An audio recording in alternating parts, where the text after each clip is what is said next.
Welcome to New Business in Later Life, where we prove that it's never too late to pursue your entrepreneurial dreams. You will meet remarkable individuals who launch successful businesses over 50, sharing their stories, challenges, and enthusiasm.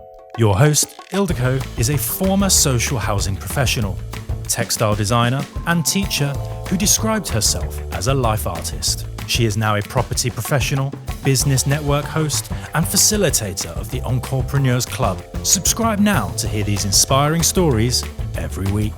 One of the best bits of training I've seen about AI is that it's 30% what you put in.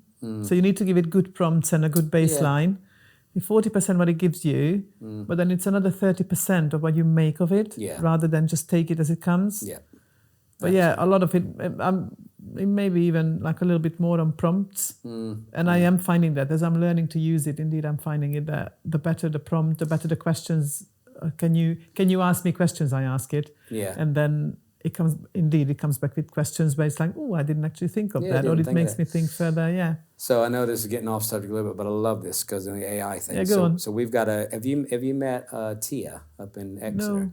So Tia, she's up in Exeter. She's a young lady who's a AI specialist. She's from the first class of getting a master's degree in AI. Oh my word! I think I did meet her in the open. You may have, Venice Space, yes. So, but the thing is, you did. You did meet her.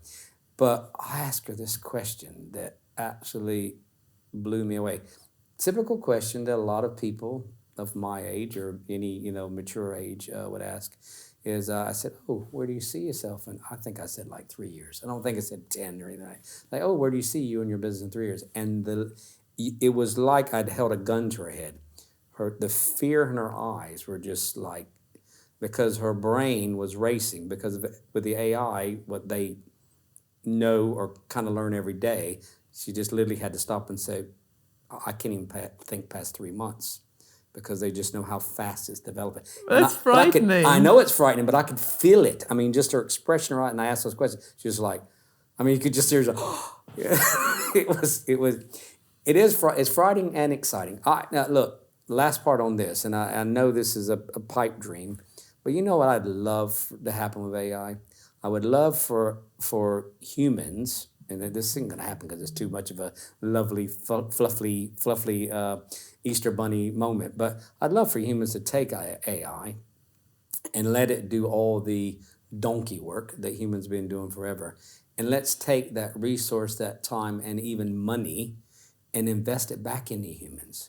Let's put that time and effort into care, into education, into children, wouldn't that be wonderful if we as humans, something that we've created, because we have created AI. Yes, but I think in some ways it's got to be happening because if you listen carefully, it's not, so robots and AI are not really going to replace people as such. No. Businesses will go out of business who don't embrace it. Well, they go out of business, or they rotate into something else. Generations grow up, or I mean, undoubtedly there are people, and there'll be generations who will suffer a little bit more because when there is change and such fast change, the pivot needs to be fast, and some people are just not able to pivot quick enough. And maybe we are looking at it slightly differently because we are in business, we run several businesses. We are naturally positioning ourselves in such a way where we can pivot, and we may be educating ourselves in such a way to be flexible. But people need to retrain, and I think that's the main thing. People just need to realize early enough, quick enough, that they just need to open their mind and train in other things as well, and be a little bit more flexible. Kind of goes back to my point. I mean, how many people do you know that make wagon wheels anymore? You probably never remember anyone in your life that makes wagon wheels for wagons, have you? But you go back 100 years ago, guess what? They were everywhere.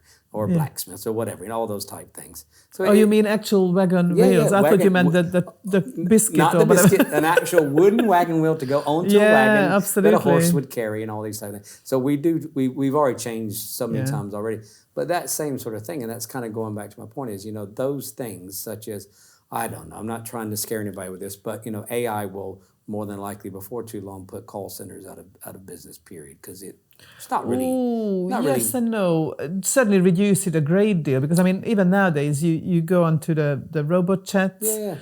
You need to learn it that the sooner you say none of these are your issues, then it puts you through to a person. The thing Yeah. is, I But genuinely that will all believe evolve. That'll all Yeah. evolve. I'm talking about some time. But all my point is, look, I could be right or wrong about the call centers, but I'm just trying to make a point here. yeah. But let's say that let's just say that was the one thing that goes. There'll be other things as well.